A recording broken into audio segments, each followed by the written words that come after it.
Assembly पहुंचने वाली PP अरकान ने मीडिया से गुफ्तगू की। पीपल्स पार्टी के सीनियर रहनुमा मंसूर बस्तान ने GDA के एहतजाज को बिला जवाब करार दे दिया। बोले कि PTI ने अपने पांव पर खुद कुल्हाड़ा मारा है। सईद गनी का कहना था कि एहतजाज करना अपोजिशन का हक है, ये हल्फ लें या ना लें उनकी मर्जी है।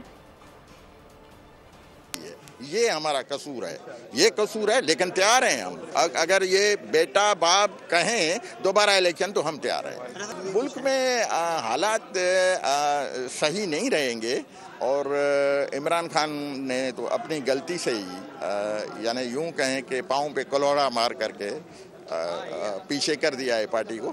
लेकिन पीपल्स पार्टी का फ्यूचर होगा और पीपल्स पार्टी के बगैर कहीं पार्टी हुकूमत नहीं बना सकेगी।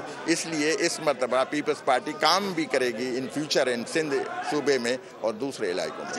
एहतजाज पुरअमन करने का तो सबको हक है, उनको करना चाहिए, लेकिन एहतजाज करके अगर किसी और का रास्ता रोकना चाहते तो ये गैर कानूनी बात है।